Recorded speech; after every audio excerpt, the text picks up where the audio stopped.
students have since had their statuses reinstated. We've reached out to the local DHS and ICE investigations office for comment, but have not heard back. Our top national story this hour from ABC News. Democratic senators, including Senator Minority Leader Chuck Schumer, are rallying for the release of Kilmar Abrego Garcia from an El Salvador prison.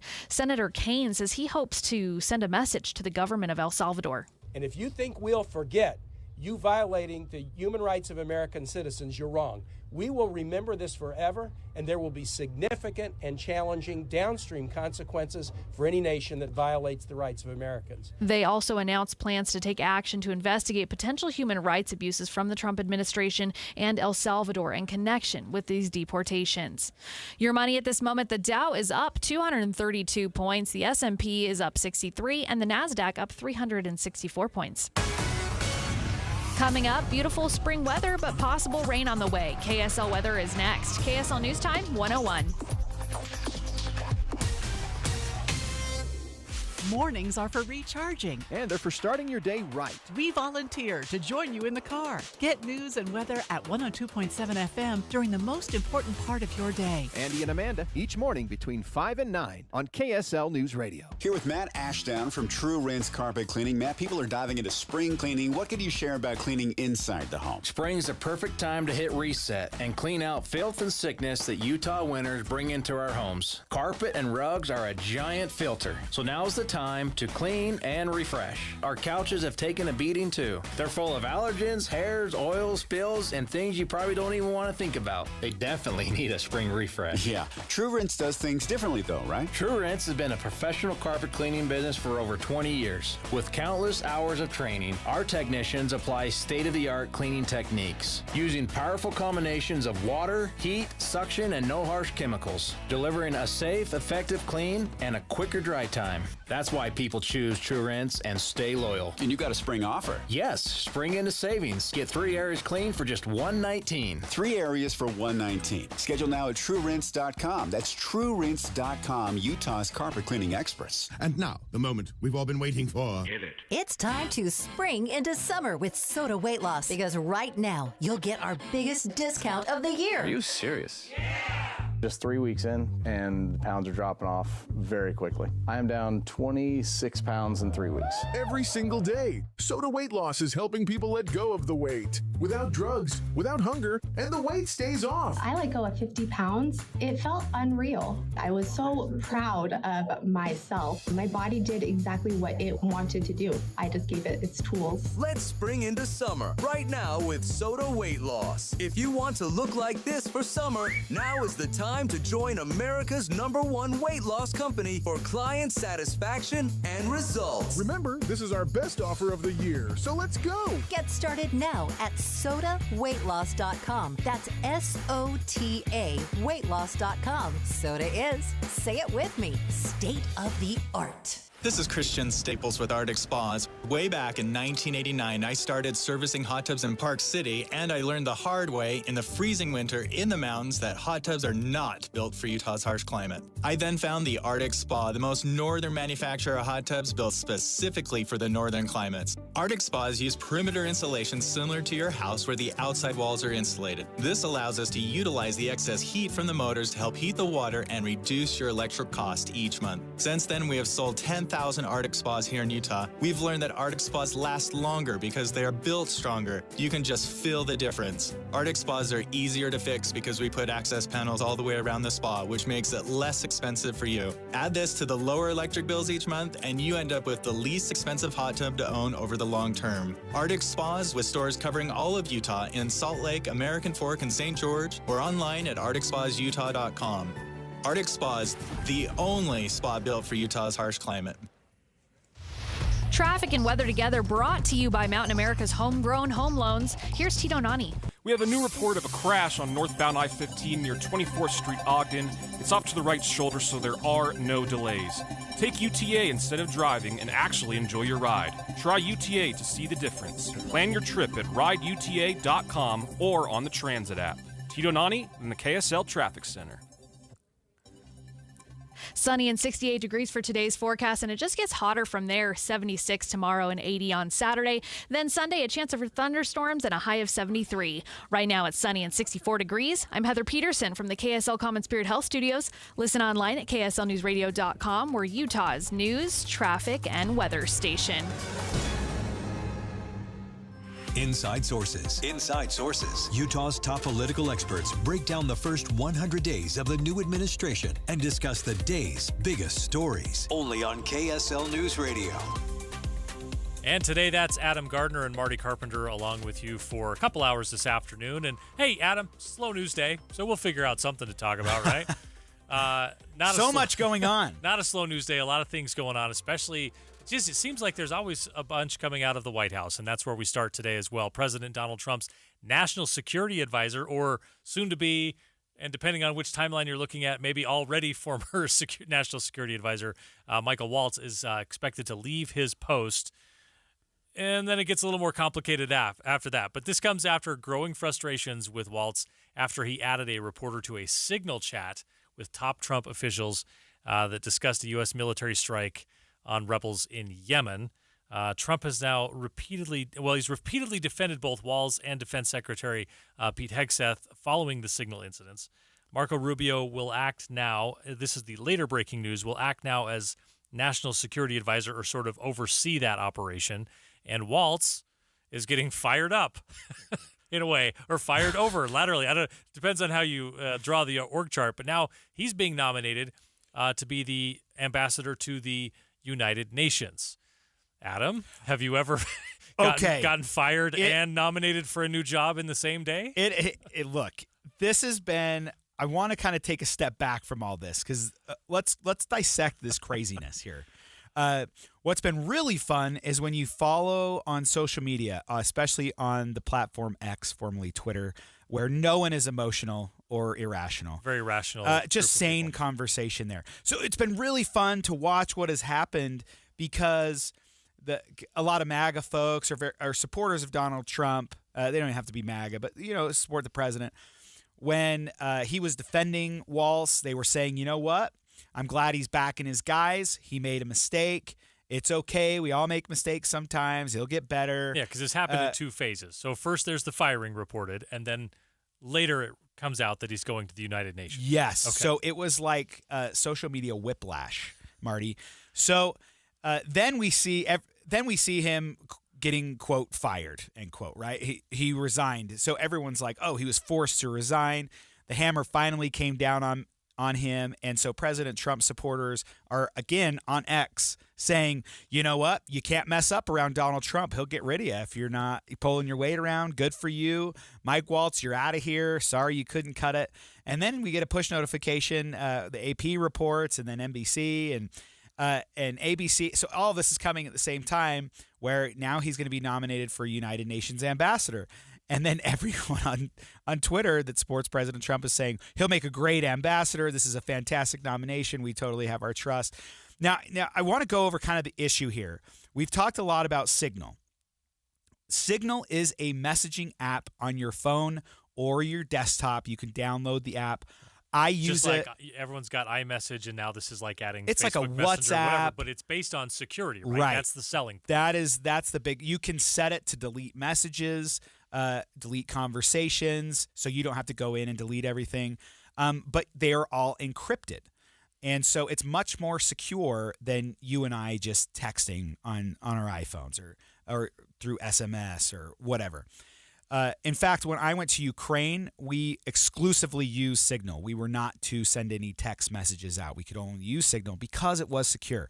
The issue here is if foreign entities get your device, where this becomes a big deal is the negotiator, the peace negotiator between Russia and Ukraine and in the Middle East. He was in Moscow at the time when he was included on these texts on the Signal chat, and he was engaging in conversation. And so, excuse me, if the Kremlin has control of his device, which is very likely, then they have access to his Signal chat. It doesn't matter if it's encrypted. So that's kind of the big issue. Not the app so much. Not the app so much, but it's the device. That makes So the issue here is, like, I don't blame, this is all a personal opinion of Adam here.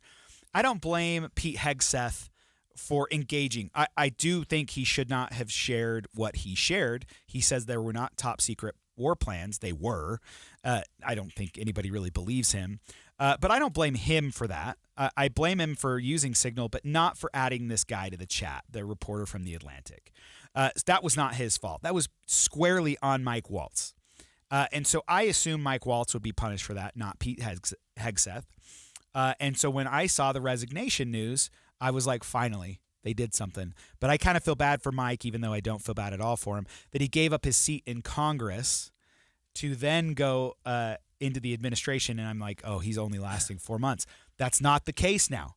He's actually going to the United Nations, where the former nominee was Elise Stefanik from New York in Republican leadership in the House. But they cannot afford to lose her seat because they don't have a wide majority. So the president asked her to withdraw her nomination so she could go back into the House. But she also lost her leadership position in the House. So they're trying to make her as relevant as she was before, which is very difficult. And I think we've seen her more on like Fox News and things trying to pump her up for losing her seat. And now it looks like this is going to go squarely to Mike Waltz. But I got to ask you, after this whole thing has happened, this firestorm that we just went over, do you foresee any problems with him getting confirmed in the United States Senate? That's a really good question. I would automatically. You're not an easy person to stump. Yeah, so I would I'm automatically think no, just because you don't want to add to the chaos, right? And what is the Republican-led Senate and House trying to get done right now? They're trying to get everybody in line so they can go pass some bills that actually enact this agenda in a way that's not just dependent on executive orders. So I would think no, but I don't know. Like, it's a little bit trickier.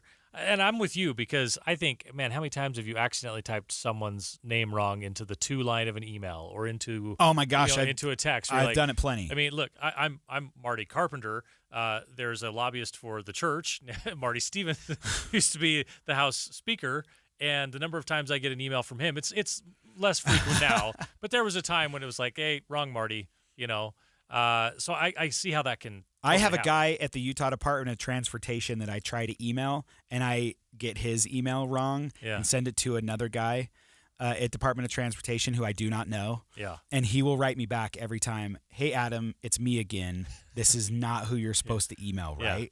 Right. Oh, crap. Yeah. And so this just happened. And I'm notorious. Luckily, it hasn't been a reporter, Marty. Yeah, within my office, I'm pretty notorious of being the guy that, hey, that's the wrong Slack channel, right? Well, I click it. It needs to be clicked twice. For some reason, I could go on for a little while on that. So I don't have like – I have some sympathy to be like, wow, that's a really simple mistake for a lot of people to make. And a lot of people do make that.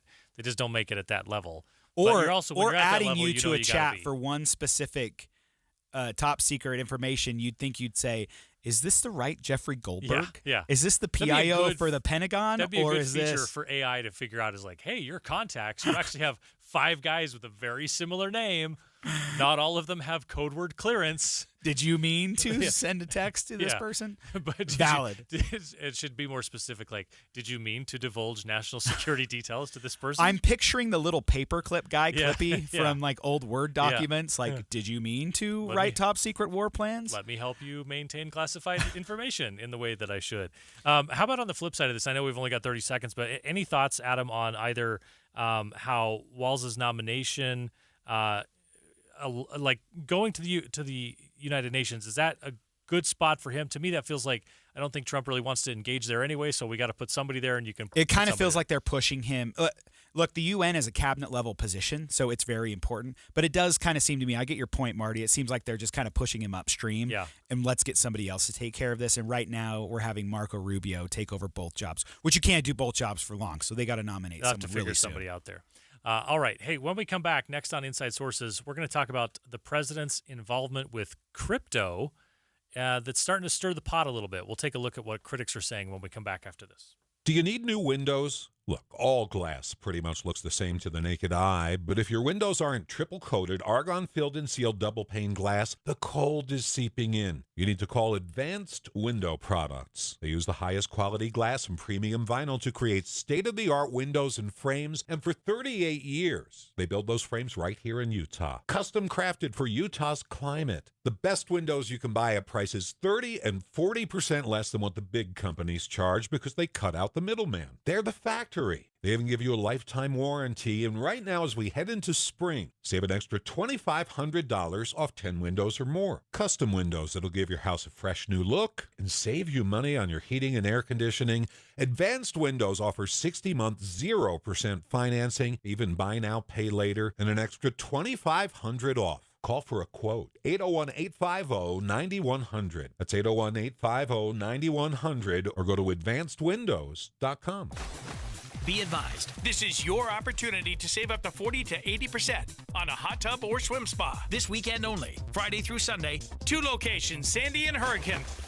Be advised, this is your opportunity to save up to 40 to 80% on a hot tub or swim spa. This weekend only, Friday through Sunday, Mountain America Expo Center. 18-month interest-free financing. Our factories have demanded we sell 1,000 hot tubs and swim spas this weekend. Washington County Fairgrounds Legacy Park. Huge factory incentives, factory rebates, this weekend only. Mountain America Expo Center. We can remove your old hot tub. Free delivery of your new hot tub. Hot tub starting at $2,999. Washington County Fairgrounds Legacy Park.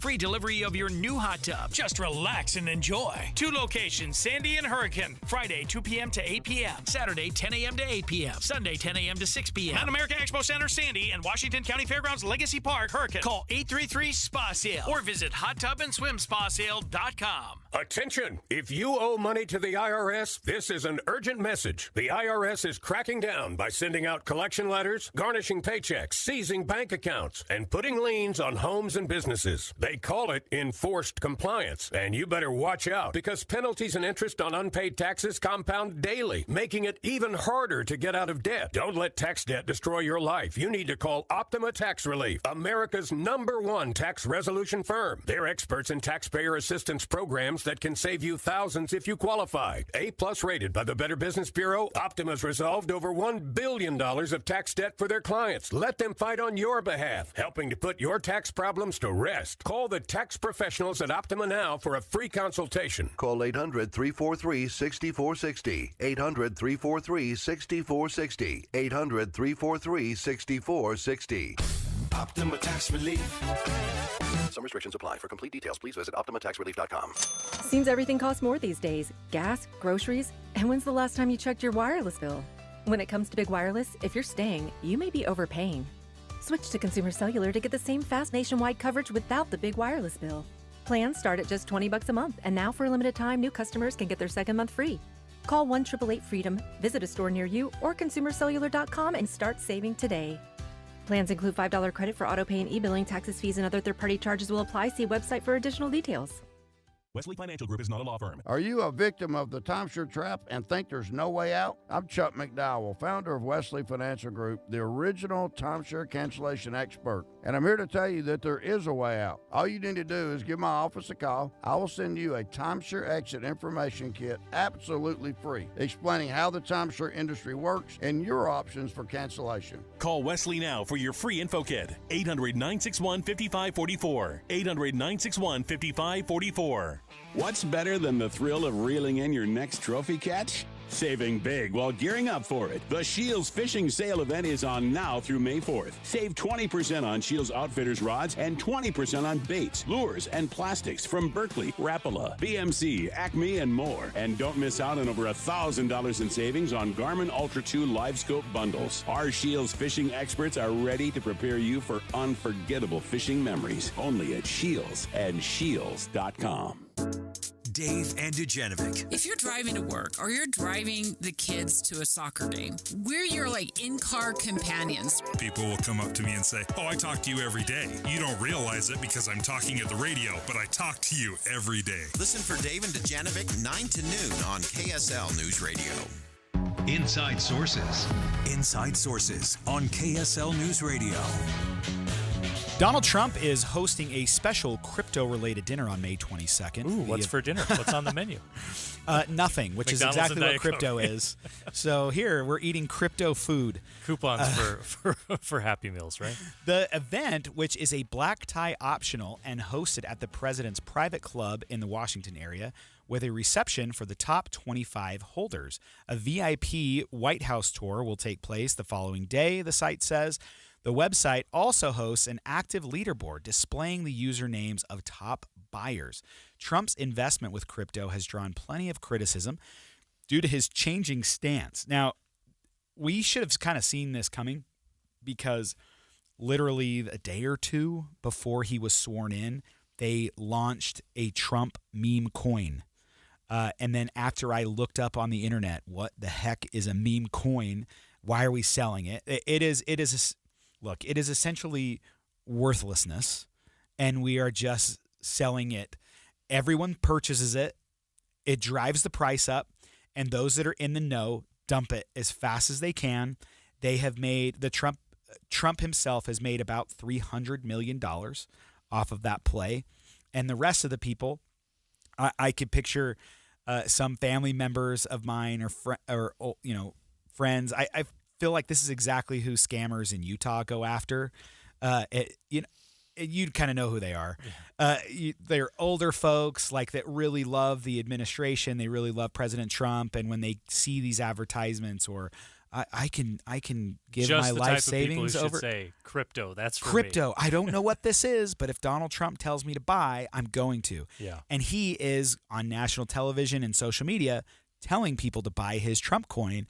The price shoots up. They dump it.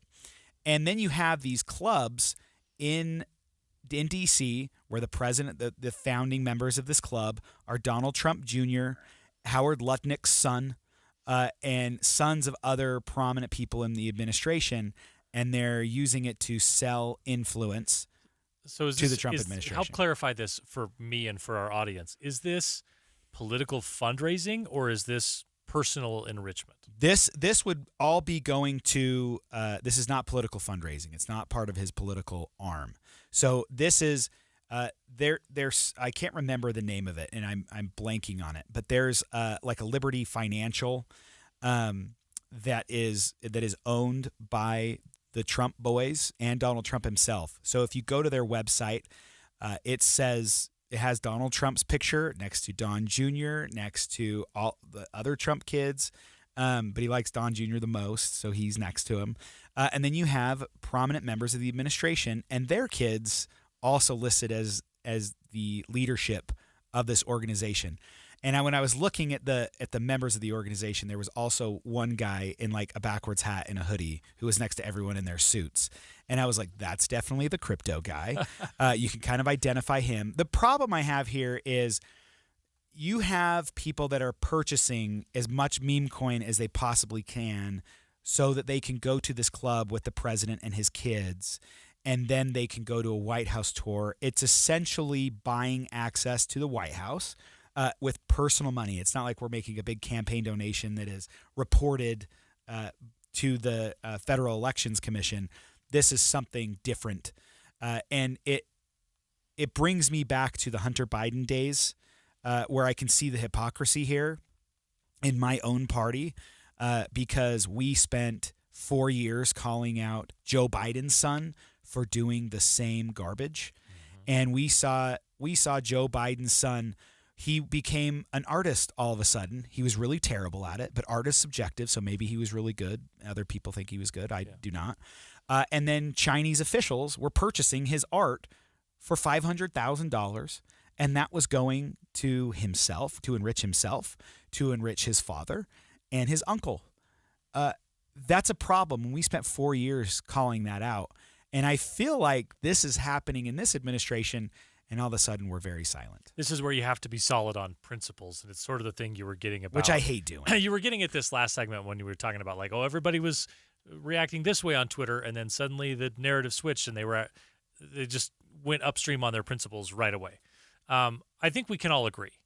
When you go into public service, especially when it's full-time public service, you can make a different argument for our state legislature where they still have to have a job and still have to work. You should essentially do that in a position where you can say, I'm putting personal affairs aside.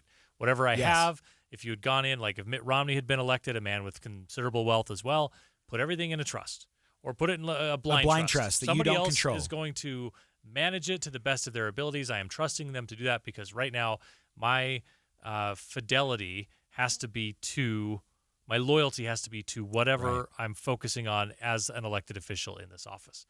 I think that should be the principle whether you're on the left or on the right. That's what we should expect. And this is not a time about personal enrichment. This is a time about service to your country. I would say the same whether it's a Democrat or a Republican in the White House. I don't like especially the idea of, hey, you get access to come, even if it's just to take a tour of the White House, which is something that's available to the public. It just isn't probably available to the public. Which is at that actually level. probably common, Marty, with actual fundraising events. Yeah. So if you're doing a fundraiser at the RNC, the winners could get a tour of the White House. That I actually think is pretty separate, and I don't have a problem with that. Yeah. But like you were saying, if it's individual money and profiting, that's where the problem is. And I can speak to this a little bit about, like, I was in the Herbert administration, a state employee, and then I left to run Governor Herbert's reelection campaign in 2016. No longer a state employee, but the guy I'm working with is a state employee. So sometimes he works with me and he's a candidate, and sometimes he works for the state and he's the governor, and he's the governor actually all of the time. And what we had to do was draw a really hard line and say, we have to make sure that we never use public resources, taxpayer resources, for something we're doing to advance a political, not just a political agenda. That's like, if you're getting elected to do something, that's one thing. But like, we don't do any campaign events at the Capitol. We don't even have meetings at the Capitol. If he's going to take a call about the campaign, it's okay on his cell phone, but we'd prefer to have him do it. All the meetings are held off of Capitol Hill somewhere. I think you're much better off to draw a really hard line because, if you're the Trump administration, you have 4 years to get something done. And the last thing you want to do is have a story like this pop up that's going to hamper that ability, slow you down in any way. I was just even thinking about how you mentioned that you were a staffer. I've been a congressional staffer, and the rules are super strict on staffers even. And I just want to illustrate this story real quick. There was a staffer who went to a meeting, and it was out of state, and they didn't pack for the weather. Everyone assumed it was going to be sunny, and it's Utah, so it snowed. Yeah. And she goes to this meeting, and she was visibly freezing, visibly cold in the meeting. Didn't bring a suit jacket or a sweater or anything. And they said, hey, this company said, we noticed you're cold. We have a ton of hoodies. We can give you this hoodie. You can wear it. Yeah. And she goes, hold on, let me go call the ethics committee. And she left the room to call, which is awesome that she's this conscientious about it. Calls the ethics committee, and the ethics committee had to ask a bunch of questions about the hoodie. Yeah. Does it have the company's logo on it? Yes, it does. Okay, then that value is decreased. Does it do this? Does it do this? And then they finally let her. Yeah. Yes, you can take that hoodie. She froze to death, and then they approved she it. died, and then government a very sad story, but the bureaucracy has to do what it has to do. It's got to work. So then she was fine to take this hoodie, and I'm looking at like us low-level staffers have to jump through these hoops. I went to a meeting, and after the meeting, they asked us for help and then said, here's a bunch of golf balls, like Pro V1 golf balls. We know you like to golf. And I was like, I can't take those at all. And so the fact that like a president of the United States in this administration and the last administration can profit so publicly and so egregiously, I think we need to redirect our efforts from these low-level staffers to the candidates themselves who are breaking the rules and the spirit or the ethics of the law. Especially when you ran essentially by saying, hey, this last guy's a crook. Great and the point. lady before Great him was point. a crook, right?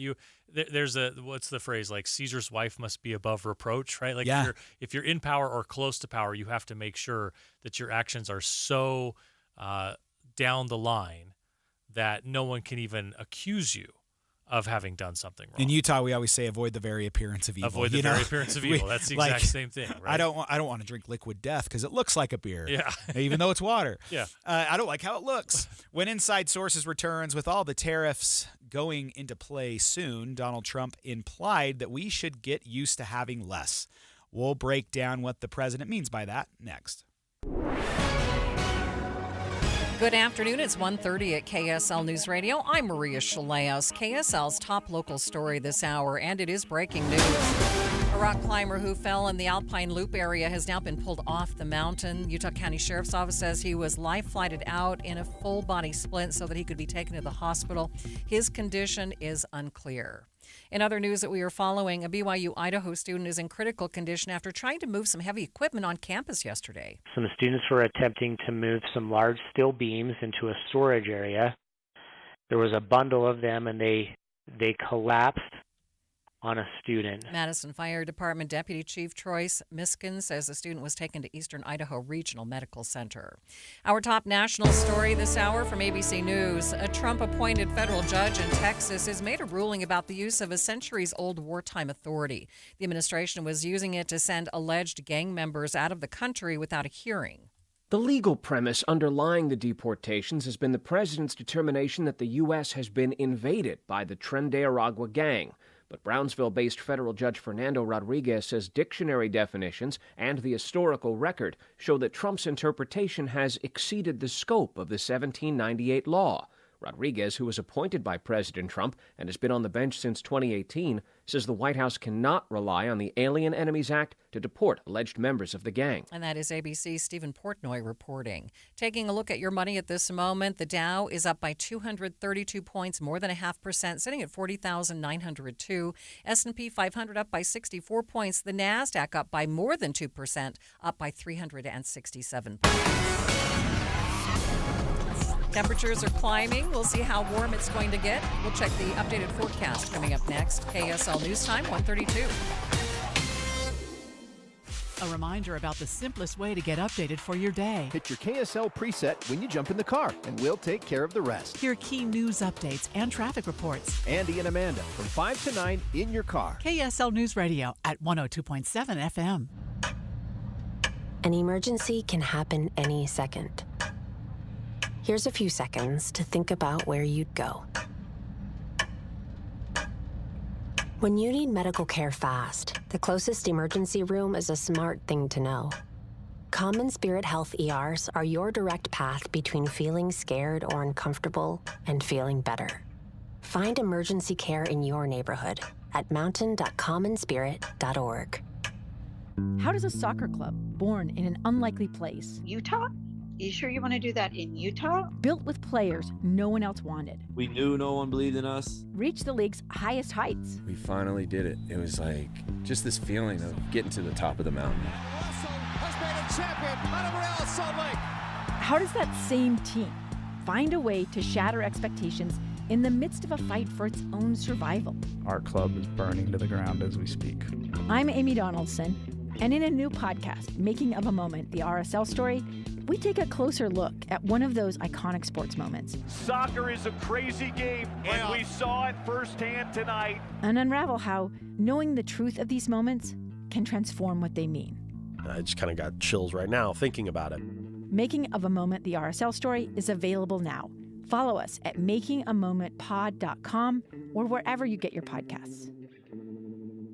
Do you know how to tell if a clogged drain is something to worry about or not? What's up, everybody? I'm Mike Wilson with Any Hour Services, and I understand it's annoying and inconvenient, but sometimes a clogged drain can be a sign there's a more serious issue with your sewer main line. If the drains in the lowest level of your home aren't draining, or you flush a toilet and it comes up somewhere else like a shower or a floor drain, I'm urging you to look at this as more than just an annoyance. The last thing I want you to experience is a sewer backup. If you're a homeowner experiencing any of these issues, the first step would be to snake the line to see if it's just a blockage, which one of our drain techs can do for only $29. Yep, you heard that right. Any Hour Services will snake any drain line with normal access for only $29. Sinks, showers, tubs, toilets, floor drains, laundry drains, even that sewer main line that connects to the city. We'll snake any line for just $29.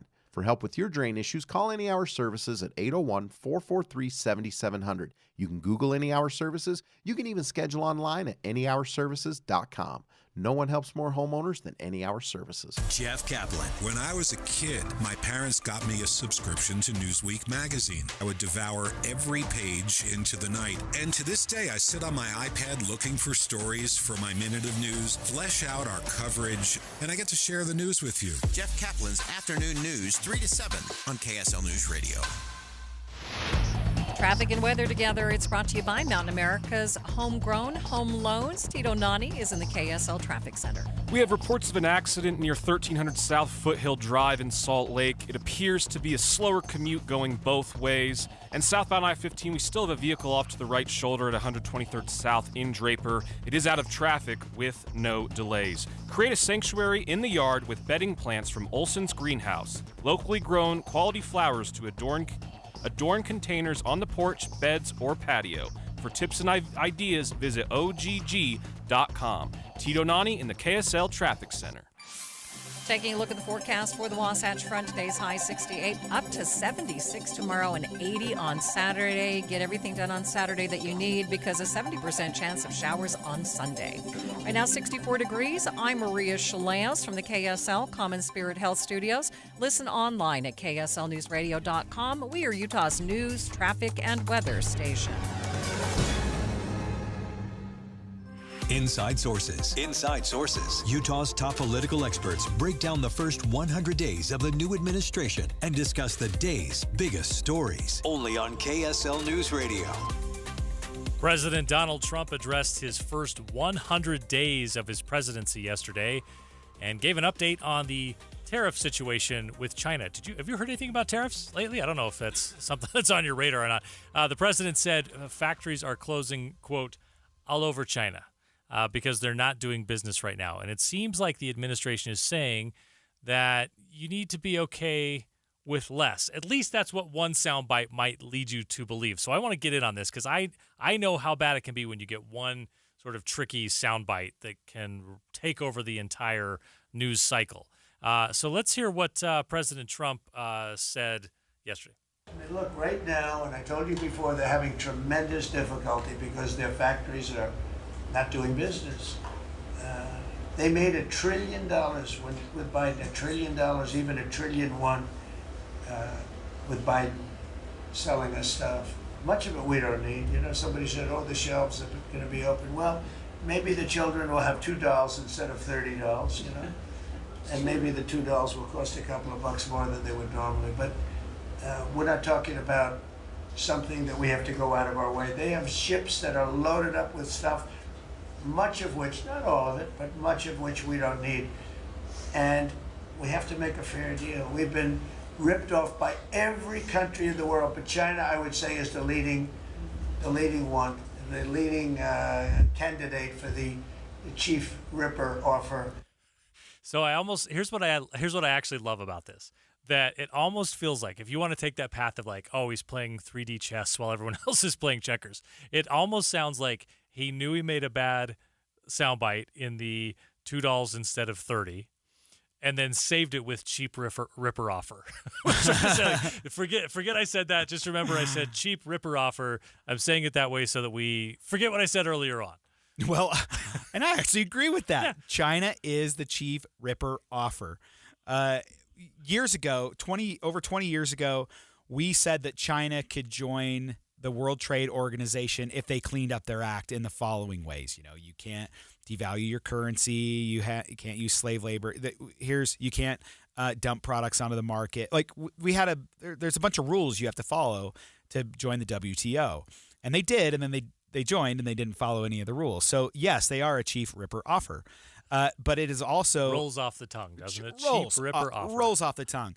But the problem that we have with China is they can kind of do it all. They can do precision manufacturing. They have the right critical minerals.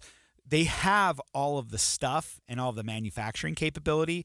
Usually when you go to Vietnam or Cambodia or other countries or Mexico, they have one of those things but they don't have the second thing. And their labor is more expensive, but they can do precision manufacturing. So you have to pick and choose. With China, you don't. They kind of offer it all to you, and then they rip you off. Yeah. They steal your stuff. They steal your IP. And so you kind of, and a lot of companies just know that that's the case. And they say, we know they're going to rip us off, but it's still going to be cheaper for us in the long run. The problem I have with this is a messaging problem. Like, I get that you want to go after China. I want to go after China. I am on your side, President Trump. This is a good thing. Your messaging is atrocious. You're in messaging for a living, Marty, and your messaging can't be to the American people, you know what? You can't have the stuff that you want, and the stuff that you can have is going to cost more. It is like ringing true of this Soviet era, stand in the bread lines and your stomach is really full, comrade. Yeah. That's not what this is. America wants to purchase this stuff. Our shelves are going to be empty if they don't make it. The heads of Target, the heads of Walmart have met with the president and said, look, if you go through with this, you are going to have empty shelves in every market in the country. Is that what you want? And we saw him pull back on the tariffs, and now he's saying we're going ahead. But have you seen any indication, Marty, that there's actual conversations happening with China, or does it seem like it's kind of on the periphery? Well, I want to start here because you have younger kids than I do, and so you still have some in the toddler stage. Part of me as a dad says, $2 instead of 10. Yes, there was too much junk all over the floor all the time anyway. So maybe I'm on board with the fewer toys thing. But it's a lot. It made me think automatically of the malaise speech, right? That, like, it's just things aren't going to be better. President Carter in his sweater in the Oval Office. But the entire campaign that Trump ran was, we're just being held back by regulations. We're being held back by stupid people, and we're going to get that out of the way. And it's nothing but prosperity and riches ahead. And we get to day 100, and it's like, $2 instead of 10. Which, hey, $2 should be plenty. I get that, but like, it seems contradictory to the message that got him where he wanted to be. So I wonder how that ultimately lets him fit back to where he wants to be. Do you think, Marty, that message would play a little differently if he didn't have 12 houses and 20 golf courses? Like you not necessarily, because Jimmy in a Carter palace. Didn't have all of that, right? He did Jimmy not. Carter was a simple peanut farmer, and when he said it, he got just destroyed for it. Our country has gone through a malaise. He actually never said malaise in the malaise speech. No, he did not. You're right. It's just called the malaise speech. But I do want to say, I think, one, it's a hard message to sell any American, hey, you're not going to be able to buy stuff like you used to. Yeah. It's the same message that Republicans, when we attacked Democrats in California, when they said, you all have to buy EVs by the year 2035, but oh, by the way, we're going to have blackouts and brownouts. We don't have enough electricity and you can't for all actually charge them at all. Yeah. And then they said unplug your stove during the day because we can't support our power needs. So we sound stupid when we say these types of things. Yeah. And to go to an American and say, hey, you're going to have less and it's going to cost you more, but you're going to be happy about it in the long run. Americans have to know what your game plan is. We're 100 days into this administration, and I feel like I don't have a great sense of what the game plan is. I agree with you there that as much as the soundbite is important and can kind of get away from you, or you can lose control of the news story, you do have to respect people enough to say, I can explain this in a slightly more complex way. It doesn't have to be a 6-word soundbite, right? If I'm out there saying $2 instead of 10, or Chief Ripper offer, just really rolls off the tongue, doesn't it? Like, those are bad sound bites. But I think you're right in principle in that you have to be able to say, hey, look, this is going to kind of hurt for a little bit. But if we can just power through this for like 6 months or a year or a short time, this is how we roll China. I think you could actually get more people on board to say, and you could message it actually in a way, I don't know that you can ever satisfy the left if you're Donald Trump, but you could at least play to them a little bit and say, hey, what you care about when it comes to China might really be things like human rights violations and slave labor and things like that. This is how we stop that. I know it's going to stink for a little while. This is how we stop that. It's kind of like the Declaration of Independence, where they say, we're going to go through all of the problems with the king. He has done this. He has done this. He has done this. And therefore, we're declaring our independence. And I'm like, why don't we see something like that from the administration that goes, okay, We're going to list it all out for you. China devalues their currency. China uses slave labor. China steals IP. China has tried to hack the United States on 4 trillion occasions. China has done that. Lay it out for us and then say, we are going to do the following to punish China. Name them. Then say, here are our allies. We have a coalition to go against China. Our outcome will be this. Anything less than this is unsatisfactory. I could go, you got it, man. I'm with you. I know it's going to hurt for a little bit, but we're with you. Yeah. And ideally, politically, in a day that has long since passed us now, you would actually bring some of your opponents in and say, what's the one thing you care about killing China on? Come stand next to me while you say that's what we're going to kill China on. Point. And I'm going to tell you that I'm going to turn to you and say, we don't agree on a lot of stuff, but we agree on this and this guy. But you can't. I mean, that's not politically feasible in today's climate. But that's where we should be. Where we're far away from an election, you should be able to pull in the leader of the left, whoever that may be, and say, this person is really good on being against China in this regard. That's part of my agenda because of this person. Let's partner up. Let's go work out. Come on, John Fetterman. Yeah, come with me. It's a time that we just don't play in right now for whatever reason. All right, coming up next on Inside Sources, the EPA, the Environmental Protection Agency, has been pretty busy the past few months. We're going to talk about what they've been up to and how it impacts us here. You trust us for news and information in your car. Now trust us at home. KSL News Radio has you covered, keeping you informed on the latest breaking news, weather, traffic, sports, and more. Listen on your Amazon Echo or Google Home device. Just say, Alexa, open KSL News Radio. Or listen on the KSL News Radio Listen app. Text the word app to 57500. KSL News Radio. We have you covered. This Friday from 10 to 1, the movie show comes to Sound Sleep. But first, take time to learn about a better night's rest. Sound Sleep delivers oral appliance therapy that treats sleep apnea without the use of CPAP machines. They're professionally fit, warranted, and covered by most major medical insurance. End the days of a poor night's sleep. With offices from Clearfield to St. George, Sound Sleep will help. Call Sound Sleep at 801-716-8672 today. Ready to order? Yes. We're earning unlimited 3% cash back on dining and entertainment with the Capital One Saver Card, so let's just get one of everything. Everything? Fire everything! The Capital One Saver Card is at table 27 and they're earning unlimited 3% cash back. Yes, Chef! This is so nice. Had a feeling you'd want 3% cash back on dessert. Ooh, tiramisu! Earn unlimited 3% cash back on dining and entertainment with the Capital One Saver Card. Capital One, what's in your wallet? Terms apply. See CapitalOne.com for details. Seems everything costs more these days. Gas, groceries, and when's the last time you checked your wireless bill? When it comes to big wireless, if you're staying, you may be overpaying.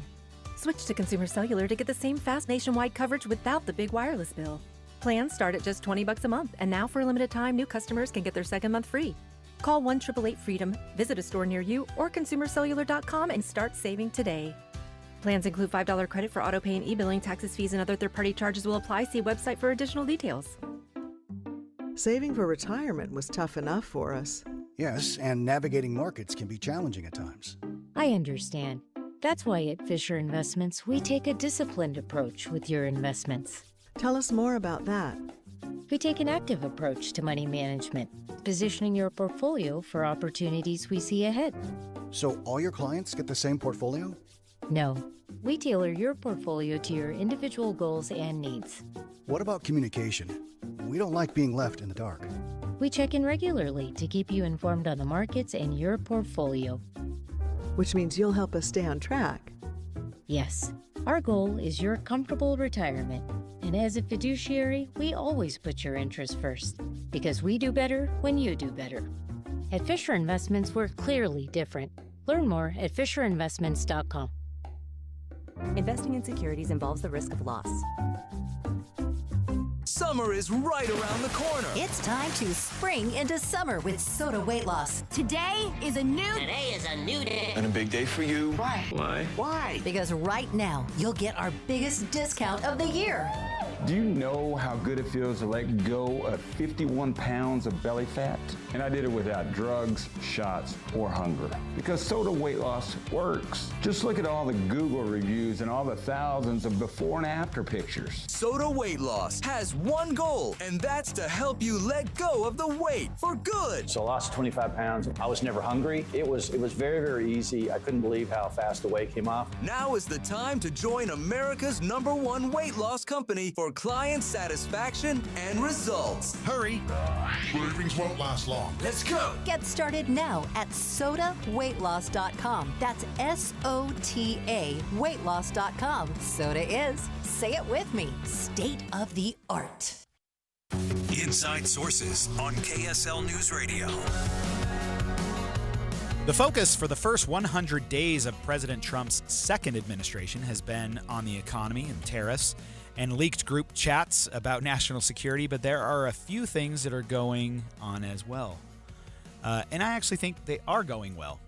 Some of those things that we're not hearing as much about, are coming from the Environmental Protection Agency, or the EPA.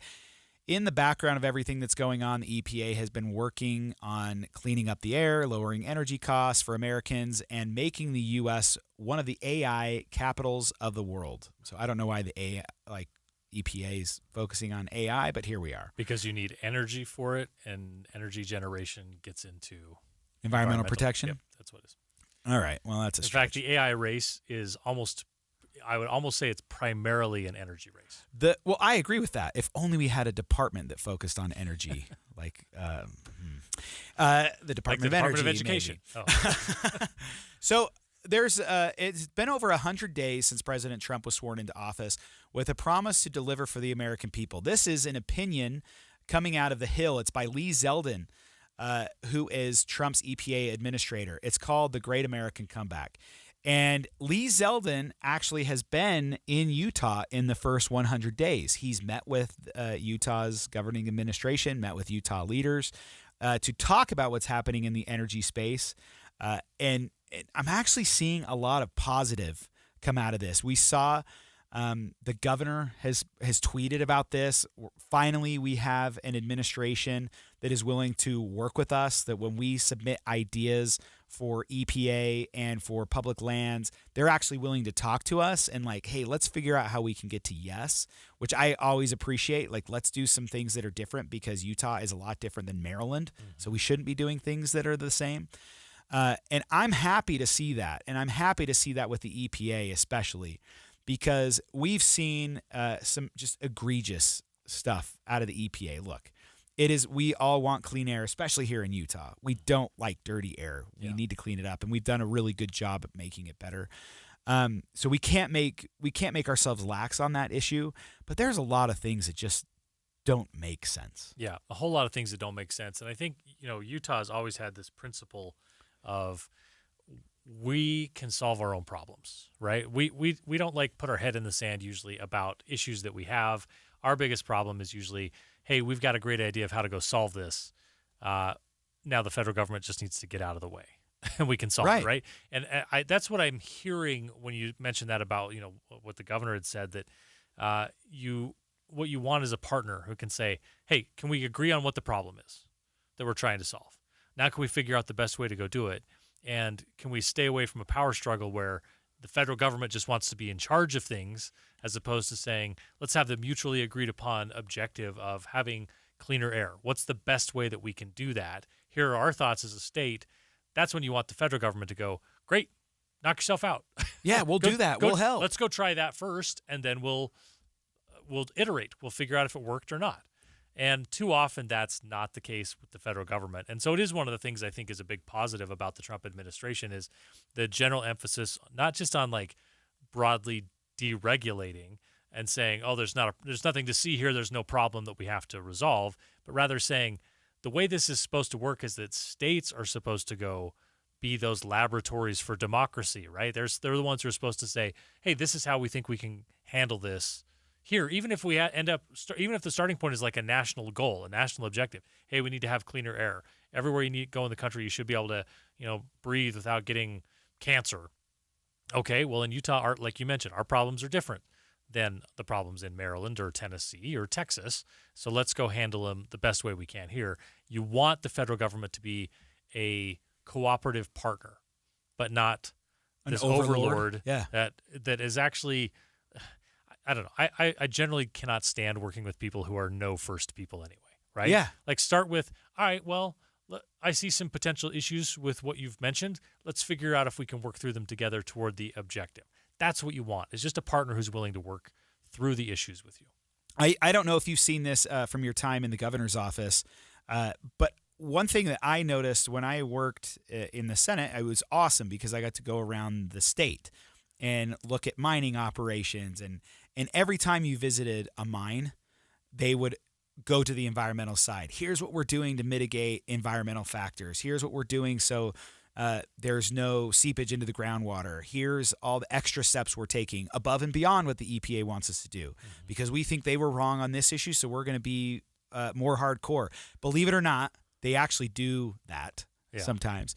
And one thing that really stuck with me is requirements are given to like mining companies. You have to have funds set aside.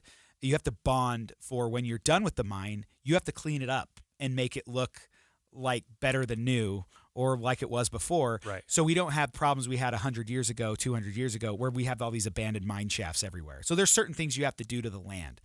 And so they have all their marching orders from the federal government and from the state government. And there was one thing in particular. We were in the Uinta Basin. I won't mention what mine it was, but I thought this was so cool because they brought us out to this big hill where you could oversee a ton of land out in the Uinta Basin. And they said, can you just guess, where is the land managed by us, by the private company? Where is the land managed by the state?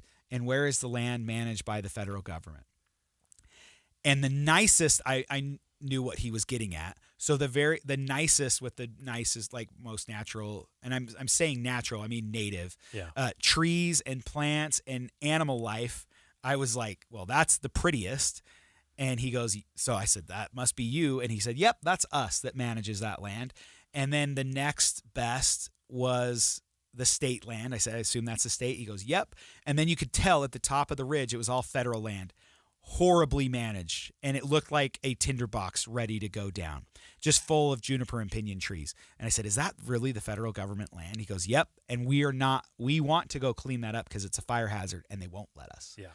And when you talk about having a partnership on some of these things, that's what it's all about. I like how Administrator Zeldin goes into a couple of examples in the Hill article. He says, or the op-ed, he says, Los Angeles experienced catastrophic wildfires earlier this year. So this is California, blue state. At Trump's direction, EPA completed its largest wildlife response in agency history, clearing more than 13,000 properties of hazardous material in just 28 days.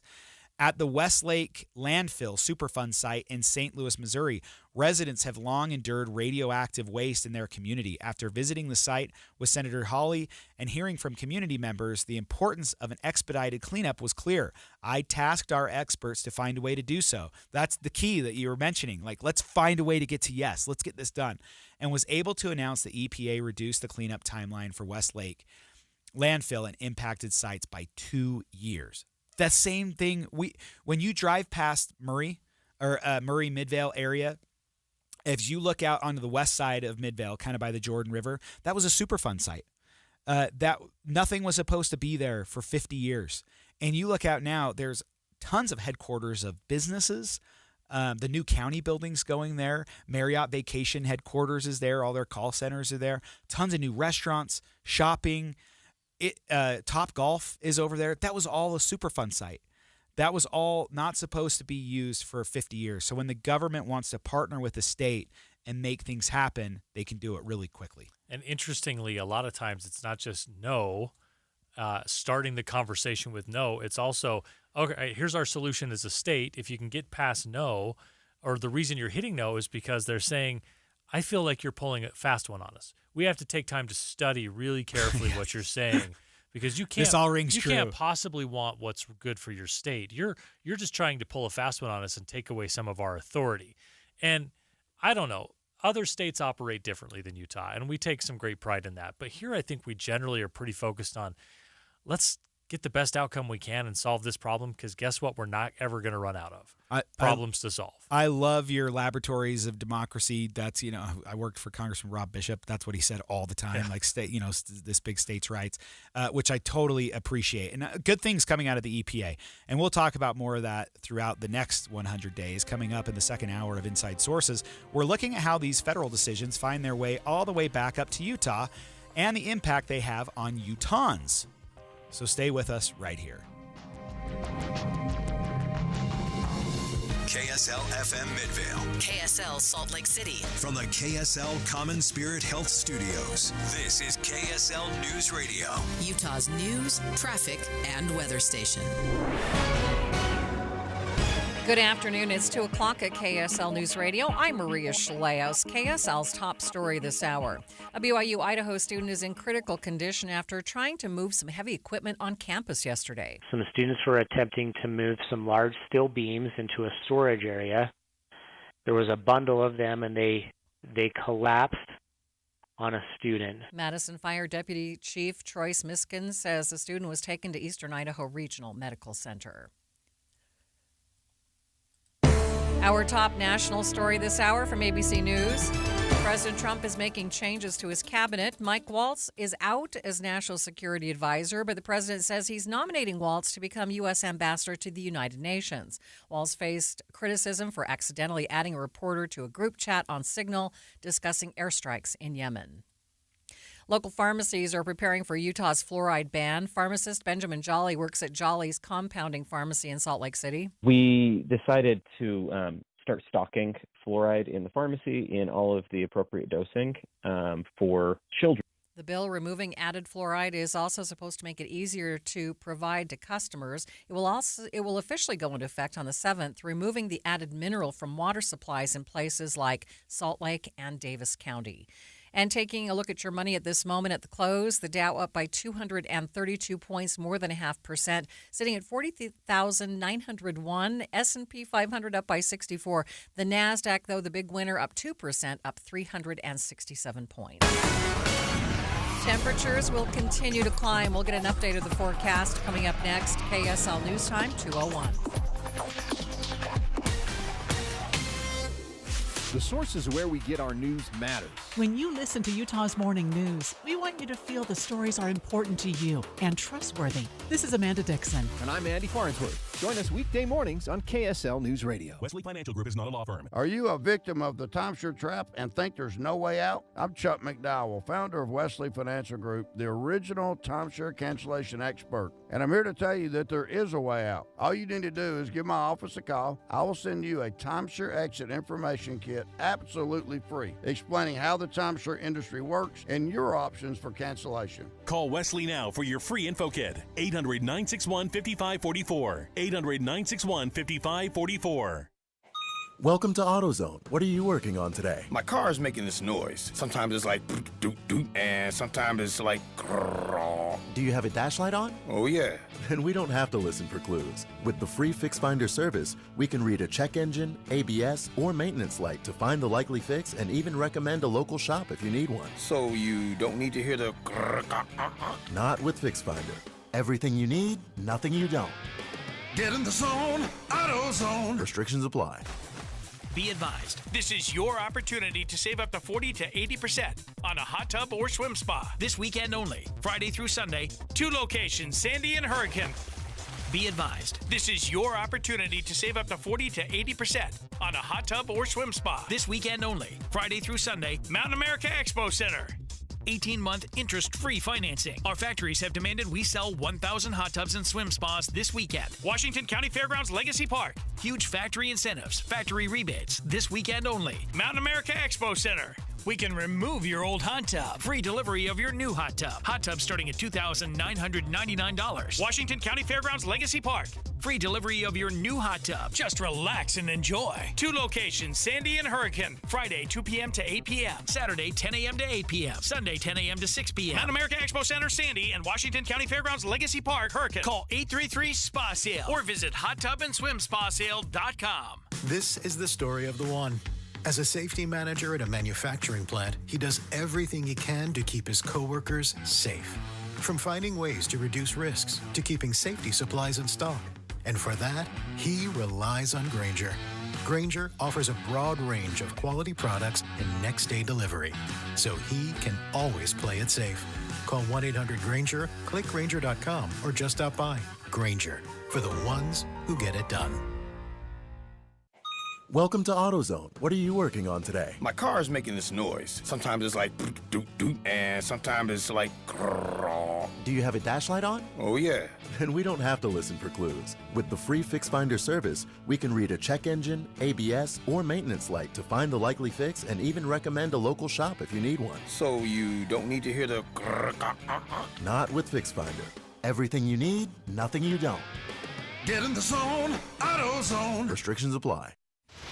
Traffic and weather together. It's brought to you by Mountain America's Homegrown Home Loans. Tito Nani, any problems out there? We do have some road work. It's at northbound Bangerter Highway. It's just after 90th South in West Jordan. The right lane is blocked with UDOT crews on scene. Also, northbound I-15, we have reports of debris causing some slowdowns just after 4500 South.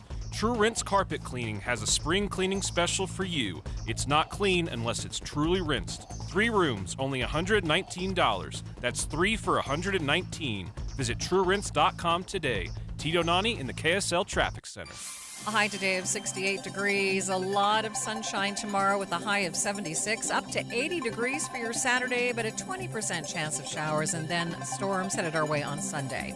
Right now, 65 degrees downtown. I'm Maria Chaleos from the KSL Common Spirit Health Studios. Listen online at kslnewsradio.com. We are Utah's news, traffic, and weather station.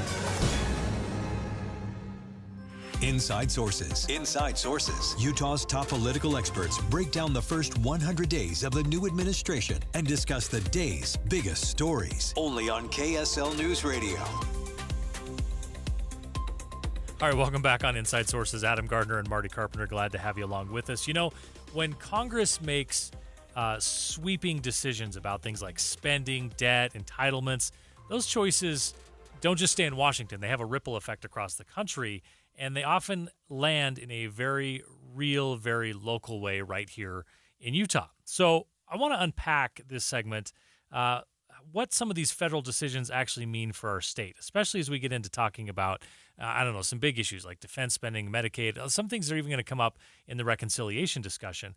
We're joined today by Natalie Gochner, who's the director of the Kempsey Gardner Policy Institute at the University of Utah. And I think Natalie's the perfect person to talk to here, Adam, because she's been at high levels of state government and she's worked in pretty high levels in the federal government as a senior advisor to former Utah governor and former Secretary of Health and Human Services, Mike Leavitt. Now, in addition to that, the Gardner Institute has released a new series of reports showing just how deeply Utah is connected to the federal government on everything, like I mentioned, from Medicaid or public lands, defense, housing, and even more. And what I love most is that the Gardner Institute, by rule, by policy of their own, doesn't shed heat. They're not trying to advocate for a position. They're trying to shed light, and so they give us some insight on that. And Natalie, thanks for spending some time with us today. Yeah, happy to join you, Marty. Hi, Adam. Hi. So before we dive into specific topics, let's start with the big picture. What's the most important thing Utahns should understand about how federal decisions, particularly fiscal ones, shape life here in our state? Well, we've had this, I'm going to say, more than 130-year relationship with the federal government. It started in 1896 when we became a state. That history's had a lot of conflict. It's had some accommodation. It's had a lot of mutual success. But when it comes right down to it, we are a public land state. We are a defense aerospace state. We're a state with large federal installations like the IRS Center in Ogden. And we have a lot of independence from the federal government, but we also have a lot of ties. And so we better take those seriously. Okay, I want to talk about Medicaid a little bit. The federal government plays a major role in how the program works in Utah. If federal Medicaid funding were ever reduced or reshaped, what are some of the consequences that we would have in our state? Well, of course, Medicaid is health care insurance for low-income individuals, children, pregnant women, persons with disabilities. If I'm not mistaken, there's 350 some odd thousand Utahns that benefit from Medicaid and children's health insurance. So that's 3.5 million people. That's about 10% of our state. It's a lot of money, Adam, that comes in the state. About $5.3 billion of Medicaid spending in total. About 68% of that is the federal government. And so if the federal government changes the formulas or changes the qualifications, we would get a budget hit in Utah, and then we'd have to decide, do we cover that with state funds or do we cut benefits? And in either case, it would have impacts on Utahns. Would we be able to remove people from the Medicaid rolls? Is that allowed? Yeah, you can get Medicaid waivers to do different things, and of course, in this state in 2018, we approved Medicaid expansion in our state, which added a lot more people and a lot more money into the pot. So the natural place to think that the feds might go, of course, they're trying to pass a budget bill. They've got a unified budget, but now they got to get down to the details, and they've got to have some budget cuts. And Medicaid is, of course, being looked at. And I think the place they would look at is the Medicaid expansion population. These are low-income adults. I think the children, the pregnant women, the people with disabilities, that's safer. But the expansion population could well feel some impacts if they go there. Defense is another huge area, especially in the part of the state I live in, up north, Davis County, into the Weber County area, though it has impacts across the entire state. But between Hill Air Force Base and the private contractors, just how significant is Utah's economic and strategic relationship with the federal defense budget? Like, what kind of impact can any changes there make on our state?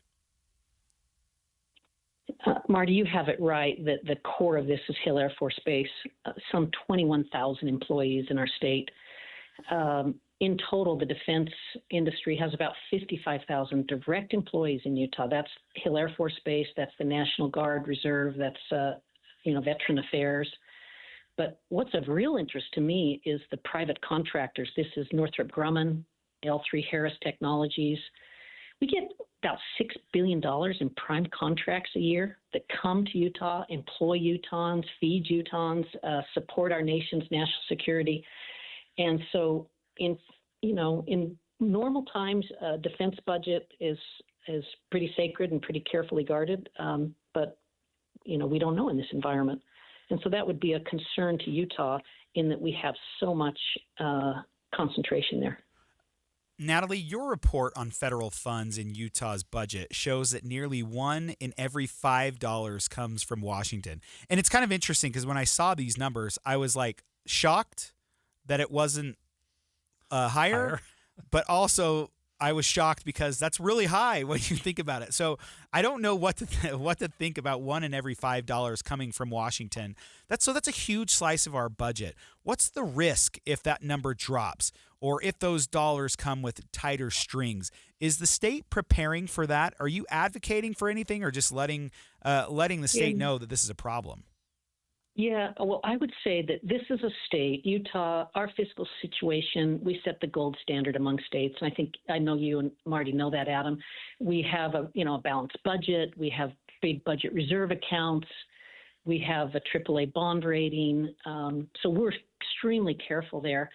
The interesting thing about the $1 in $5 is that it's mostly Medicaid.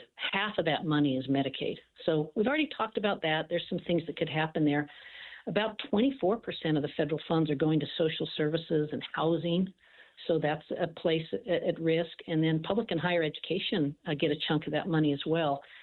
So my guess is that, and it's not my guess, I'm very confident that our legislative leaders, and particularly our fiscal analysts and our budget director, are very mindful of this. And I would be certain that they've already got some contingency plans, some ideas of how to look at this.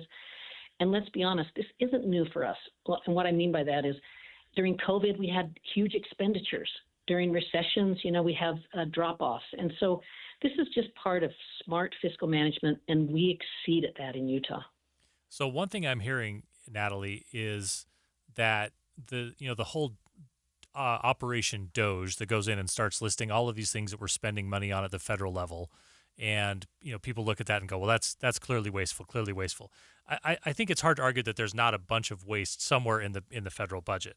But what I'm also hearing by these, or reading these reports from the Kempsey Gardner Policy Institute or in our discussion today, is that when you get past some of those sort of more glaringly obvious ones and you get into defense, housing, Medicaid, that we need to be a little more circumspect with how we try to unwind any of this spending, because you can't just cut something without there being a ripple effect to it. And we want to make sure we understand what that ripple effect is before we cut. Sort of a measure twice, cut once situation. Am I reading that right? Oh, yeah. And that's the whole point of these, this federal state nexus series that we've done. This is at gardner.utah.edu. I found the federal housing assistance one fascinating. It's just, 3 or 4 pages telling you about the money that comes in from the federal government for housing. But there's, just under 2,000 units that are funded through the LIHTC program. There's, about 23,000 rental households that are receiving assistance. We've built hundreds and hundreds of multifamily units using HUD programs and the like. In our state, there's about 23,000 HUD vouchers.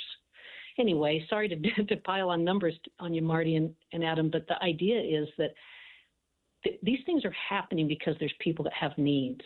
And you can't just, in an efficiency sense, carve away those needs. The needs are there. We have to figure out how to take care of them. What's the smart way? What's the best way? And we've had a federal partner in that, and we still need a federal partner in that, but we got to do it well and right. Yeah. Natalie Gochner is the director of the Kempsey Gardner Policy Institute. You can find all of these reports. I think there's about a dozen of them. Those are available at gardner.utah.edu. Natalie, thanks so much for your time today. Hey, thanks, guys. All right, coming up on Inside Sources, we're looking at how government regulation and intervention is having an impact on Utah businesses. Wesley Financial Group is not a law firm. Are you a victim of the timeshare trap and think there's no way out? I'm Chuck McDowell, founder of Wesley Financial Group, the original timeshare cancellation expert. And I'm here to tell you that there is a way out. All you need to do is give my office a call. I will send you a timeshare exit information kit absolutely free, explaining how the timeshare industry works and your options for cancellation. Call Wesley now for your free info kit. 800-371-0505. 800-371-0505. Get in the zone, AutoZone. Welcome to AutoZone. What are you working on today? Worried about your battery and the heat? We get it. You don't want to get stranded somewhere with a car that feels like an oven. We've got you covered at AutoZone, America's #1 battery destination. Our free battery testing and charging service can help. And if you need a battery, we'll help you find a new one, no problem. Power through with free battery testing and charging at AutoZone. Get in the zone, AutoZone. Restrictions apply. This Friday from 10 to 1, the movie show comes to Sound Sleep. But first, take time to learn about a better night's rest. Sound Sleep delivers oral appliance therapy that treats sleep apnea without the use of CPAP machines. They're professionally fit, warranted, and covered by most major medical insurance. End the days of a poor night's sleep. With offices from Clearfield to St. George, Sound Sleep will help. Call Sound Sleep at 801-716-8672 today. Hi, Grandma. What's for dinner? Hey, honey, I'm making stew tonight. Ooh, can Nina come over? I'm not sure about our new friend. I wonder if there's been any drinking going on. Alcohol at her age can lead to so many bad things. I've been meaning to ask you, what would happen if someone offered you a drink? Grandma? This is hard. She's so young, but I know I need to talk to her about it now before someone tries to give her alcohol. If anyone ever does offer you a drink, I want you to say no. I have too much respect for my family, and I don't want to get in trouble. Okay. Really? I promise, Grandma. I love you too. Okay, how about tasting this stew and telling me what you think? Some children may try alcohol as young as 9 years old. It's not too early to talk about drinking.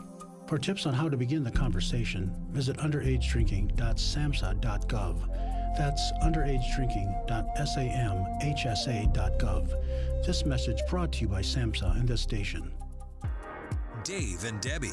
It's impossible to digest and consume all of the news that's now coming at us through either social media or through web pages or through the radio. Pick what is most impactful in your life and focus on that. And that's what Dave and I do every single morning. We pick those issues that are most important to our listeners and we boil it down so it's digestible. It's simple to understand. I think we're trying to find the essence of the story. You know, you can't be an expert on all things, but that doesn't mean you can't be curious and really find out more and educate yourself and learn the complexities of an issue. But I think all of us start at ground zero on everything. Ask questions, show that curiosity. And then if you need more research, you can always go to KSLNewsRadio.com and learn more. Listen for Dave and Dujanovic 9 to noon on KSL News Radio. Hi, this is Christina Ricci with RAIN.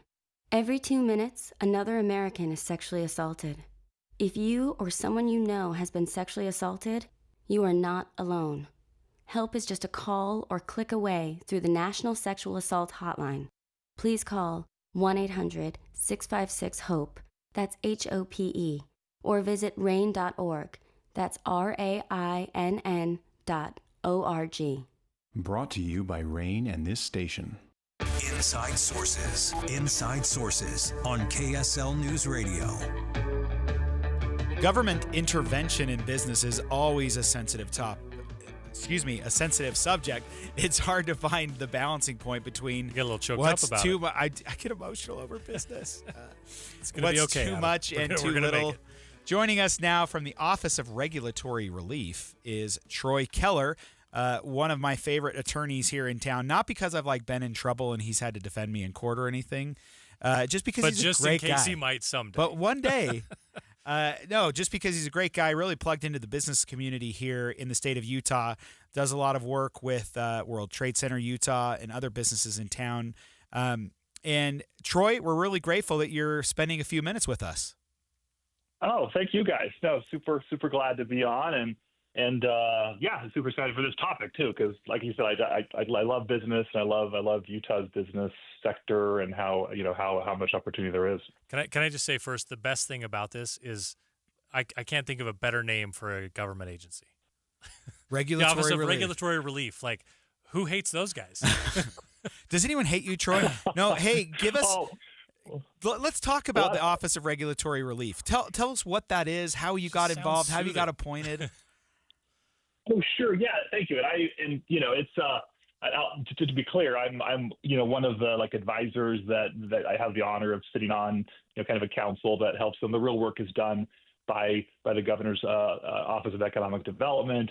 And so they, but this was an initiative that was put in place a couple of years ago. And you might have heard about these regulatory sandboxes that were around. Some states were doing very narrowly targeted ones. Well, Utah has done one that's it's the only one, I think, it was the first anyway, that was just a kind of a general jurisdiction, Office of Regulatory Relief. If you have an issue or something that you think could be improved, or you would like to have a trial running your business in a way that's innovative, and you have your own set of protocols to kind of be safe with it, and you work that through with this office, they'll let you, on a trial run basis, kind of do things that maybe otherwise might have some extra layers of bureaucracy and restriction on them. So it's a really neat initiative, and it's picking up steam. If I could put a quick plug in, if people have any comments on regulations they're facing, would like to kind of send those in. It's obviously state focused, but frankly, they'll we could take anything on the federal side as well. regrelief@utah.gov is just an email box, and just send away. Would love to hear from you. I think that's a great idea. And you mentioned the federal side. Let's talk about that for a second. President Trump has just finished 100 days in office, and he talked a lot about deregulation. I feel like there's so much going on in the news with the Trump administration that sometimes a lot of this topic gets lost. What's happening on the federal side with deregulation? Yeah, this is something that I was so excited about, and I'm still excited about. But I have to remind myself to be excited about it, with given some of the other things we've been facing that have hit the economy. But you might recall, the stock market really shot up after the election, and there's a lot of excitement about tax reform and deregulation. And the Chamber of Commerce had this op-ed that was just fantastic in the Wall Street Journal that talked about, how the economy's animal spirits were about to be unleashed, and that, they quoted Elon Musk saying how we were going to have a bonfire of regulations. And the reason I get excited is not because I'm anti-regulation. Regulations can, frankly, propel innovation if they're done smart and in the right way. They provide the rules of the game, and they protect consumers, so that builds trust in businesses. And so regulation is, frankly, needed and is fantastic if done right. But the challenge that we have as a country that is, we're not long in the tooth by any means, but we've been around a while, and our political system makes it hard to unravel a regulation once it's been put in place. It takes as much effort to under the Administrative Procedures Act or if done through Congress. It just takes as much effort to get rid of one as it does to add one. And so people don't like to. They're like, let's do the new thing, the new exciting thing. Let's not go back and unwind something from 50, 60 years ago. That just takes a lot of time and attention that we'd rather spend doing something new. But then what you get is this stack that just keeps layering on, and it's just an anchor on our economy. I'm a big fan of sunset clauses in regulations, right? That, hey, this is in place for the next 3 years, 5 years, 10 years. But at that point, we got to review it and decide stays or goes. I find this really interesting because I think this all starts from the general attitude of, like, do you think that people are generally going to act responsibly or not? And I would say that in Utah, at least, I kind of get the general sense that generally we start out saying, yeah, I'm going to go try to build a business to do this, and I want to do it in a responsible way, and I'm okay to have some regulations, but don't have so many regulations that I can't go get started, or that I can't, once I've started, can't grow it. And it feels like that's where most people have beef with regulation is, why is this just getting in the way as opposed to, is it serving a purpose? Do you get that general sense from people like in the business community or other communities that you deal with? Yes. We have, it's kind of boils down to two basic complaints. One is, I want to do something and it's clear that it's a good thing to do, but I can't do it because the regulatory burden makes it. A great example of this are IPOs.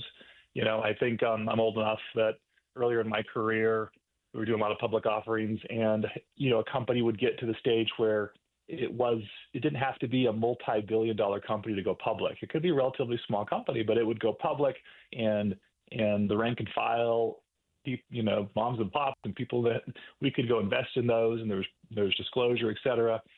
But over time, the regulatory burden has continued to grow, and now you look at a prospectus for a company that wants to go public, and it's hundreds of pages long. No one reads it. It's filled with just stacks and stacks of disclosures on things that really no one cares about. A lot of these things are have kind of political impetuses behind them. They're not really anything that an investor is interested in. And it's become so burdensome and complex that you see all the capital going into through private equity, which is great, but it reduces choices for businesses that opportunities they would otherwise have to grow and get capital. So, yeah, I think that's right. I want to move back to the Office of Regulatory Relief. You mentioned the sandbox. I want you to, Troy, if you could, tell us what the sandbox is, because we hear that on the show. We hear it up at the legislature a lot, a regulatory sandbox. So tell us a little bit about why it's called a sandbox. What is it? And then give us some examples of companies. You don't have to mention the companies that have come to the Office of Regulatory Relief and actually found relief. Yeah, I'll be honest, it's still kind of early days, and it's been around for I think in operation for maybe a couple of years now, and what we found is that the federal level regulations frequently are the ones that are the most impactful, especially so one of the sectors that have used this a lot would be like on the fintech side. Companies are like, look, I want to provide this product to my consumers. I'm not a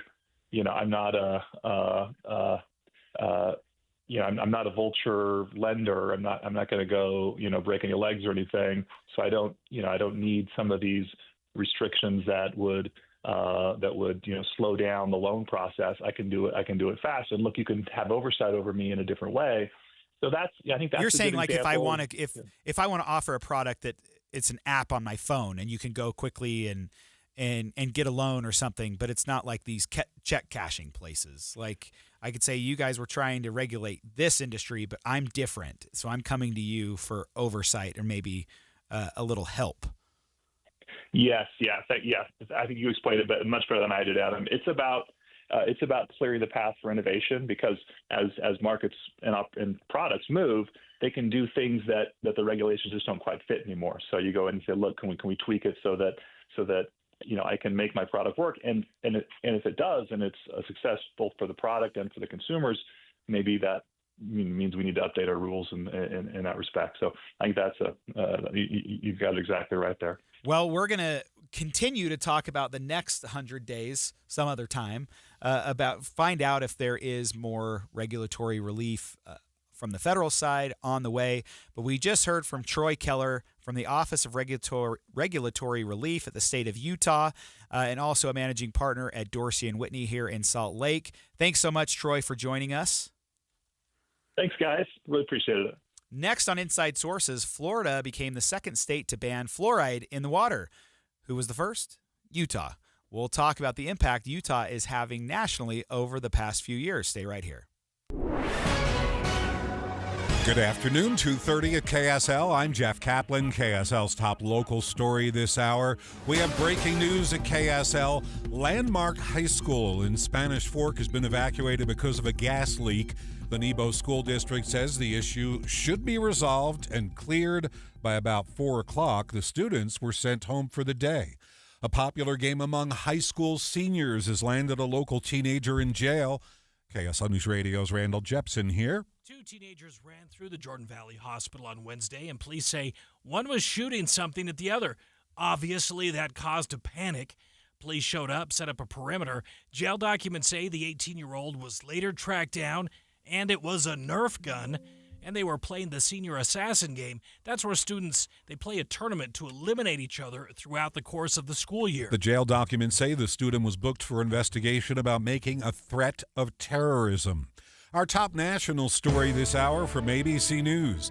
A change was announced at the White House today. Michael Waltz is out as National Security Advisor. He's now going to serve President Trump as ambassador to the UN. Waltz says he's honored. On Wall Street today, the Dow is up 83 points, and on the way, warmer weather ahead. Coming up, we'll check the KSL weather forecast. Stay with us. KSL News Time, 2:32. Mornings are for recharging. And they're for starting your day right. We volunteer to join you in the car. Get news and weather at 102.7 FM during the most important part of your day. Andy and Amanda, each morning between 5 and 9 on KSL News Radio. Summer is right around the corner. It's time to spring into summer with Soda Weight Loss. Today is a new day. And a big day for you. Why? Because right now, you'll get our biggest discount of the year. Do you know how good it feels to let go of 51 pounds of belly fat?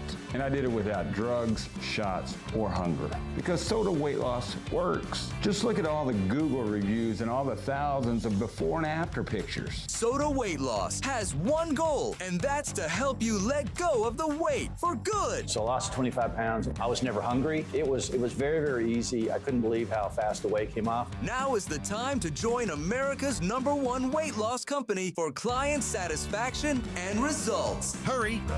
Savings won't last long. Let's go. Get started now at sodaweightloss.com. That's SOTA weightloss.com. Soda is, say it with me, state of the art. Are you looking for a fun way to get your kids outside and off their screens this spring?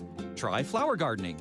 Starting a beautiful flower bed or easy container garden is a great hands-on way to spend quality time together while teaching kids about nature. They'll love digging in the dirt, picking out their favorite flowers, and watching them bloom, all while making real, lasting memories. Plus, gardening is a great way to slow down, soak up some sunshine, and enjoy the fresh air as a family. This is Brian with Olson's Greenhouse, and my family has been growing flowers with care for 4 generations right here in Utah. Whether you have a big sunny backyard or just a small shady front porch, our colorful, locally grown flowers make it easy to add beauty to your home. So this spring, start with a new family tradition, one that grows with your kids. Get inspiration at Olson's Greenhouse Gardens on Instagram or find a garden center near you at ogg.com. That's ogg.com for Olson's Greenhouse Gardens. Jeff Kaplan. I'm energized by breaking news. First of all, because it's right now, and second of all, because in many cases the audience needs to know. There's no more important service that we can provide, and I find it critically important to get more details to the audience as quickly as possible. There's nothing more energizing than that for me. Not at all. The most important thing we do is breaking news. I am gratified that so many people listen to me every afternoon on KSL, but what they don't know is that there are so many people behind the scenes making it happen, checking on the traffic, answering the phones, making the calls, talking to the newsmakers. They're out in the street, into the field to get the raw information, and then putting it all together so that I can sit in front of a microphone and be a source of information every afternoon. But there are so many people who make it happen. That's what you don't know. Ride Home with Jeff Kaplan, weekdays 3 to 7 on KSL News Radio. Traffic and weather together brought to you by Mountain America's Homegrown Home Loans. Here's Tito Nani. We got road work northbound Bangerter Highway just after 90th South in West Jordan. The right lane is blocked with UDOT crews on the scene. Also residual delays northbound I-15 at 45th South in Murray. It's backed up to the south interchange. UHP just concluded a debris cleanup, but we do still have some congestion lingering. Tito Nani in the KSL Traffic Center. Your KSL weather forecast will get to 68 this afternoon, 76 for tomorrow, and then 80 on Saturday. No rain till Sunday. Right now, 65 degrees. I'm Jeff Kaplan from the KSL Common Spirit Health Studios. Listen online at kslnewsradio.com. This is Utah's news, traffic, and weather station. Inside Sources. Inside Sources. Utah's top political experts break down the first 100 days of the new administration and discuss the day's biggest stories. Only on KSL News Radio. Adam Gardner, Marty Carpenter rolling with you this afternoon. And Adam, Florida is following Utah's lead by banning the addition of fluoride to public drinking water. Utah was the first state to do this, to ban fluoridation. I knew I was going to stumble over that one. In public water back this past legislative session during the 2025 general session. So Florida following along. Are we more of a trendsetter? I 100% believe we are a trendsetter. We're doing it nationally, where RFK is coming in to Utah. Utahns are going to Washington, D.C., and they're holding up Utah as kind of like, hey, this is starting at the state level. We should either have other states do this too, or we're just going to have – we like this now that the federal government is just mandating a bunch of stuff. So we pass it on the state level, and now RFK is saying we want to ban it nationwide unilaterally. Makes you think of Zoolander. Utah, so hot right now. So hot right now. That's now. Exactly right. Utah is so hot right now. But this is not uncommon. When I was a legislator for about 15 minutes, I would get calls from Scandal-free. Scandal-free. I want you to know. I resigned on my own recognizance. So when I would go to this conference. I remember I went to a conference in Virginia, and I met other new, fairly new legislators under 4 years. Some of them are speakers of their respective state houses right now. Some are serving in the Trump administration. Some are in Congress right now. Me. Good job, Adam. But they weren't cool back then, so just like me.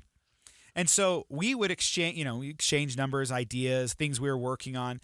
And it was incredible that even after I left the legislature, I was still getting emails and texts from legislators in other states that say, hey, we heard that Utah does this. We heard that you do your education this way, and we think that's an awesome idea.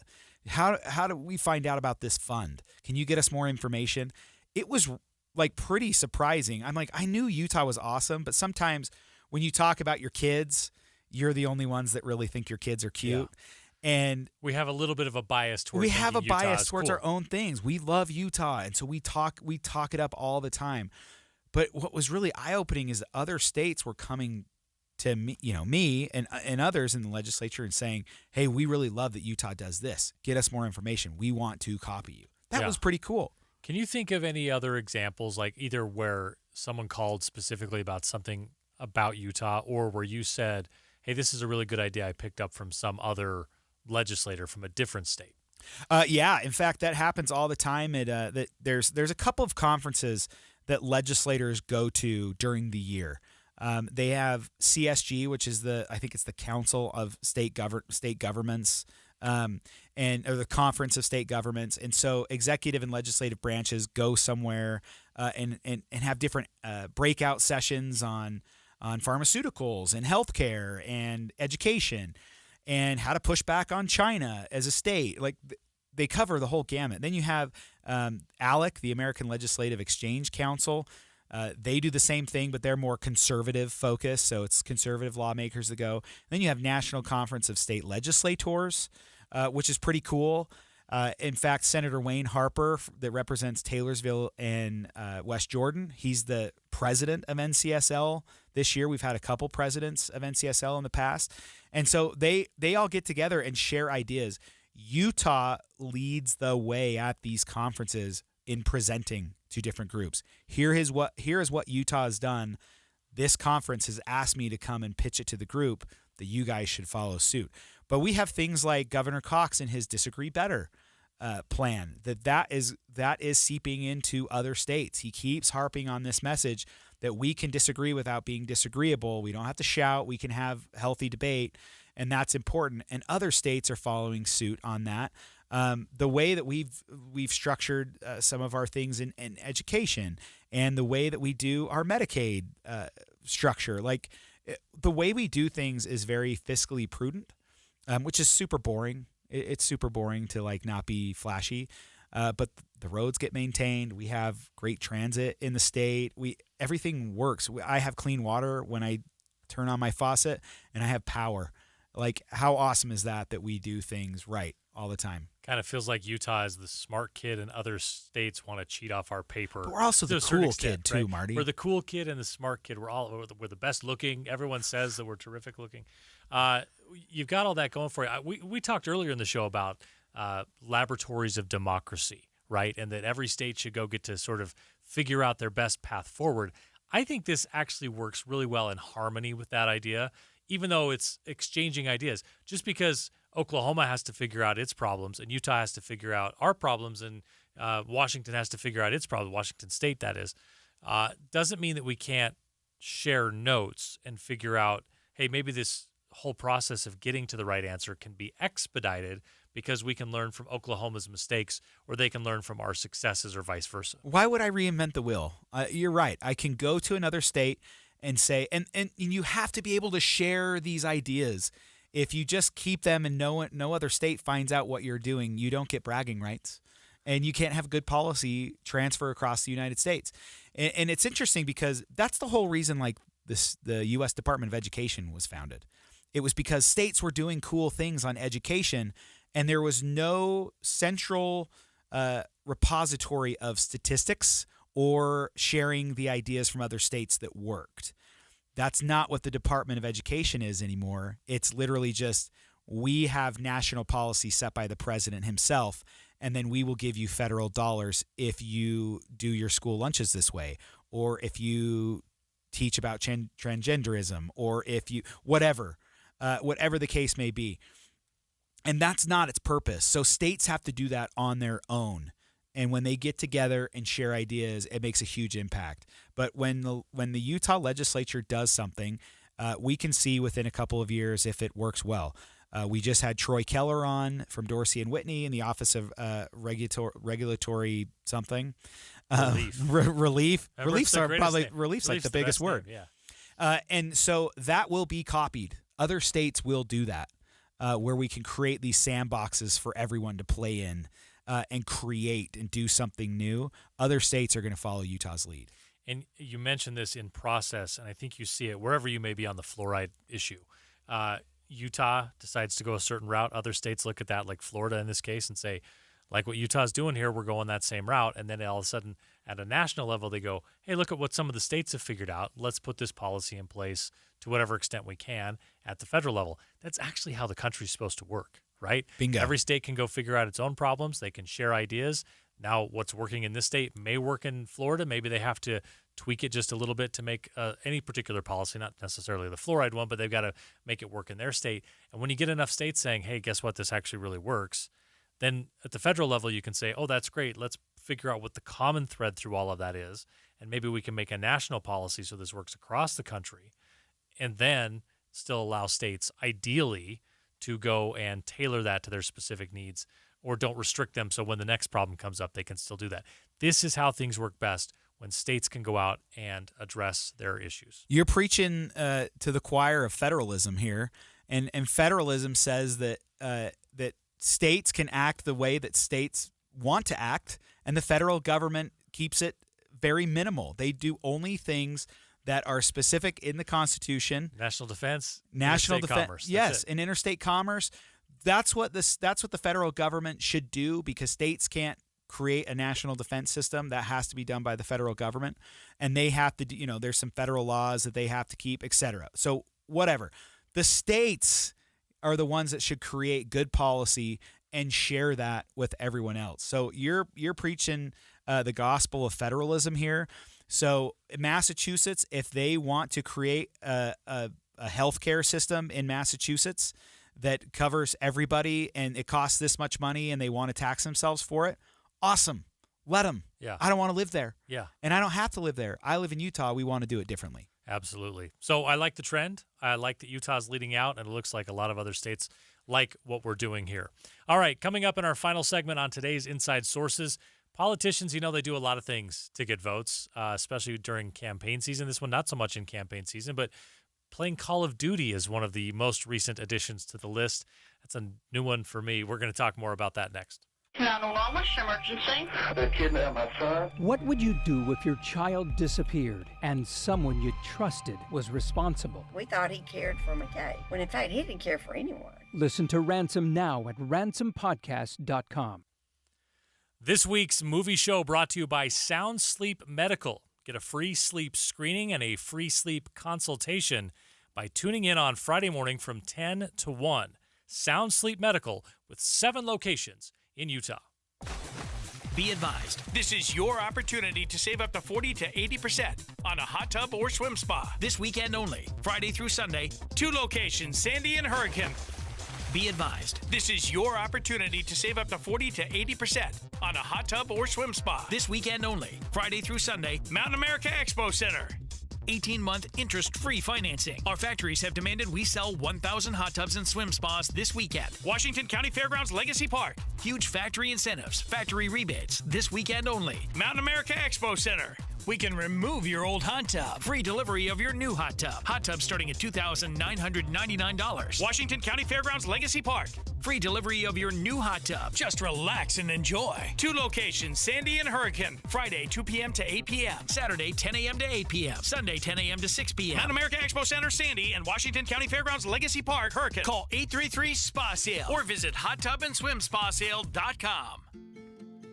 Are you looking for the perfect downtown lunch spot? The Garden Restaurant at Temple Square is opening on June 30th in Salt Lake City. Enjoy a reimagined space and a fresh, healthy menu featuring handcrafted sandwiches, rich soups, unique salads, and their famous homemade pot pies.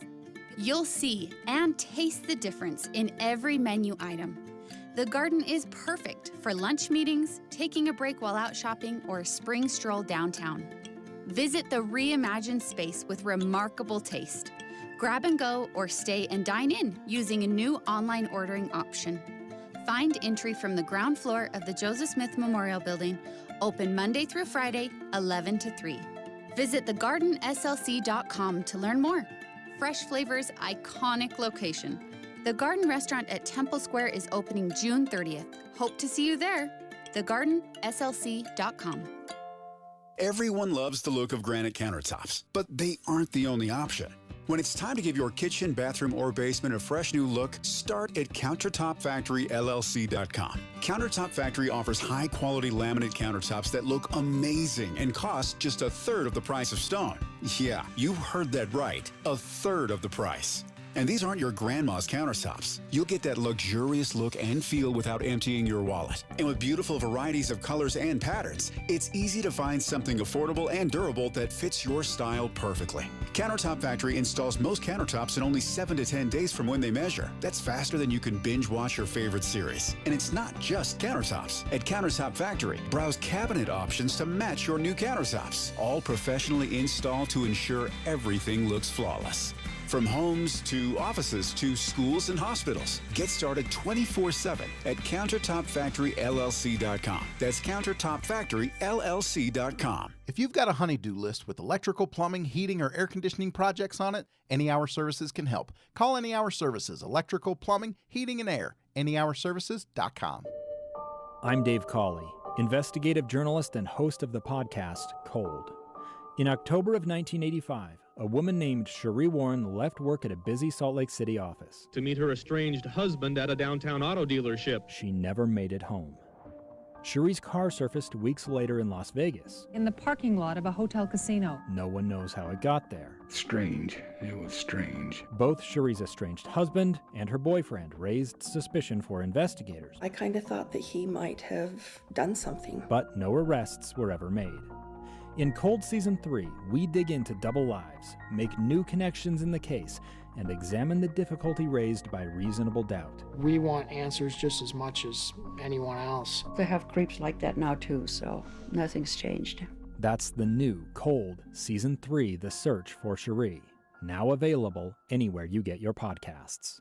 Inside Sources. Inside Sources on KSL News Radio. Welcome back to Inside Sources. I'm Adam Gardner here with Marty Carpenter. We are in our final segment here of Inside Sources. Senator Elissa Slotkin from Michigan was invited to play Call of Duty Black Ops 6 with young constituents last week. Let's just say that it was a steep learning curve from Pac-Man. This isn't the first time we've seen unconventional methods to try and relate with younger voters. We see a lot of this, Marty, where candidates are more and more turning to what younger Generation Z might be doing. I think the most notorious, as we're talking about this, is Donald Trump. In his first term, he said he was going to ban TikTok because it was a Chinese spy app, which it is. And he actually instituted rules to ban it, and then Congress passed the law that says it's going to be banned or needs to be sold. And then President Trump has ignored that and loves it now. And when he was asked why, it's amazing. When he was asked, "Hey, why are you such a big fan of TikTok now? Because you hated it before," he said, "Oh, because all the young kids are using it, and this is, I won the young vote, so I think we should keep it now because the young people want it." And so it showed kind of how easily he was swayed by that because it got more influence over Gen Z. What we're seeing here with this is Senator Elissa Slotkin from Michigan playing Call of Duty Black Ops 6 with young constituents. I think is actually pretty cool. First of all, maybe you should practice before you go and play because that's embarrassing. But I actually do think it's really cool because legislators, congressmen, senators, they get these governors that you've worked for. You get some crazy requests. And you got to say no to 95% of them. So you can only do about 5% of the things. So even if she's bad at this, though, she shows up, meets a lot of young voters, and gets to kind of joke around about playing video games. And they don't expect her to be good at it, right? It's more you're just showing, hey, I'm humble enough I can come learn about something or show you that I'm what's the Dr. Evil line? I'm hip. I'm hip. Cool. I'm with he it. Tries to do the Macarena, right? So, we're dating ourselves a little bit with that reference. But you're old. I am old. So you get these situations where there's a benefit to it, even if you're not sort of in your natural environment, and even if you're not really supposed to be. But they can also go wrong, right? You can get stunts where I think of President George H.W. Bush going and learning about back then they were new electronic scanners at a grocery store. And it became because evident, they had weight on him, which was a whole new thing. Yeah, and it became evident that it'd been a long time since he'd been in a grocery store, right? So it had the opposite effect of what he wanted it to have. You can think of Michael Dukakis driving in a tank with a helmet and looking goofy and kind of ending his presidential run, or at least any viability he had in that race, whatever it may have been at that given time. I was trying to think through like anything that we took politicians to go do. It wasn't a campaign thing. I remember, with Governor Herbert once, he was a tennis player and a pretty good tennis player. Especially for a guy who, I think he was in his early 70s when I worked with Governor Herbert. And we took him to play a set against the state champion, the high school state champion. And they played, and it wasn't really a publicity thing. I don't even think we brought press to it. We just took some pictures and did some stuff on social. That felt pretty safe because you can control that message. Yeah, you're pretty good at tennis. Worst case scenario, the kid beats you, and people go, well, yeah, a 17-year-old is supposed to be able to run someone in his 70s back and forth across the court. I'm sure the governor's listening, so I don't recall that it was anything like that. I actually think the governor held his own. I don't remember who won, but they were both, pretty darn good tennis players. We generally tried to avoid anything like that, in the campaign. There's a lot of shaking hands or getting out to do stuff, but rarely would we try to put someone in a position where they were going to look potentially silly or just like, oh, you're really reaching here to try to connect with the kids. This conversation has kind of sparked something when you said you were playing tennis. I'm reminded of when George Bush Jr. Threw out the first pitch at the Yankees game after 9/11 in the World Series. Yeah. So that's one of my top five cool sports moments of all time. And ESPN's done a little series on it, 30 for 30, or like a 30 for 30 something. That was awesome. And he said when he was about to go out, I think it was Derek Jeter. It was Jeter, yeah. Jeter said, like, don't mess this up or they'll boo you. Don't bounce it. Right? Don't bounce it. They'll boo you. Are you going to throw from the mound and don't bounce it? Because that's super common. If first pitches are terrifying because even if you practice, you're under the lights, there's a big crowd. And we've seen some great professional athletes just botch it completely. LeBron James didn't even get near dirt. Yeah. 50 Cent's like the worst one. Like though he's the worst one. I think it went in the stands. Have you ever thrown out a first pitch, like a ceremonial first pitch at a game? I've never reached that status in life. I did it once at a AA game for the Tulsa Drillers when I was a television sportscaster in Tulsa. And they down the middle? I threw it okay, but they told me I couldn't go on the mound, which I thought was unfortunate. They prohibited me from going to the rubber, so I had to throw it from in front of the mound. Is it because totally thought different. you would mess up the dirt? Or I think they had it like the way they wanted. They and I probably should have just ignored them and said, yeah, whatever. What are you gonna do? Not let me throw it out tomorrow? But in that moment, you're just sort of like, oh, okay, yeah, here. But change the angle. It wasn't the pitch I wanted to throw. Well, you can either be remembered as the 50, like you still remember 50 Cent. I still remember when he threw out a first pitch and it was bad. I wouldn't have ever seen it except it was on every social media. The same network. reason you remember Carl Lewis singing the national anthem. Oh my gosh, so bad, yes. But the George Bush thing, it's like it's so many people do it, but if you can do it well and do it right in the right moment, it pays off dividends. And he just looked in charge. He was wearing a Yankees jacket, walked out. Everyone's cheering. That wouldn't be the case today, but it was right after 9/11. And so everyone was pretty unified. Everyone felt kind of the spirit of how cool it was that the Yankees are in the World Series. Goes to the mound, throws it right down the middle, and just gives a big wave like, I did this, I'm cool, I do it all the time. Yeah. And then walks out. Then on the same guy, George Bush, another famous clip of him where he's golfing and he invited press to go golfing with him. And which I think is a stupid idea. I think it's crazy that Trump has people watch him go golf. Like, stop. Just golf should be a respite. Just go exercise and go have fun by yourself.